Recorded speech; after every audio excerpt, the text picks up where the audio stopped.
Ayusin ang trabaho at bilisan ng pagkilos. Yan ang hinihingi ni House Speaker Faustino Boji III sa Department of Budget and Management matapos madelay ang pag-release sa pondong aprobado na. Aniya na antala rin ang mga programa para sa mga Pilipino. Yan ang report ni Vel Custodio. Aanuin pa ang damo kung patay na po ang kabayo. Ang serbisyo ay mahalaga at mararamdaman lamang kung ito'y napaparating sa tamang oras.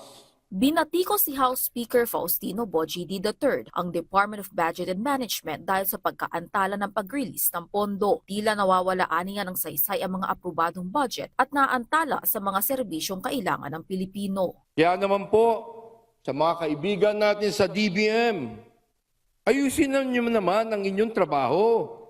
Bilis-bilisin niyo naman ang inyong mga pagkilos. Gawin nyo naman ang inyong mga tungkulin para maging maayos at may patupad na ang mga programang sasagot sa kasalukuyang pangangailangan ng ating mga kababayan sa iba't ibang mga reyon. Wala aniyang silbi ang mga batas kung hindi naman ito na ipatutupad sa tamang oras. Nilinaw naman ng House Speaker na hindi ito pagtuligsa, kundi paalala sa mas maayos sa koordinasyon sa pamahalaan. 17 mula sa 52 priority measures na kasama sa Legislative Executive Development Advisory Council o LEDAC ang isinulong bago ang recess ng Kamara. Kabilang ang House Bill 8418 na nagbibigay ng emergency power kay Pangulong Ferdinand R. Marcos Jr. na pansamantalang suspindihin o tapyasan ng excise tax sa produktong petrolyo.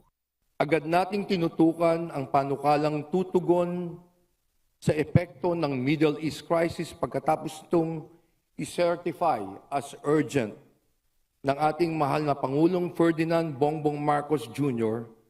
na ipasa po natin ang House Bill 8418 upang mabigyan siya ng kapangyarihang bawasan o suspindihin ang excise tax sa langis kung kinakailangan upang ma-regulate ang pagtaas ng presyo nito. Naipasa na rin ang reforma sa Edukasyon at Digital Payments Act na nagpapabili sa digitalization ng serbisyo ng pamahalaan. Mababawasan nito ang red tape at magiging transparent kung saan napupunta ang mga binabayad ng mga Pilipino. Naisulong na rin sa Kamara ang Anti-Political Dynasty Bill.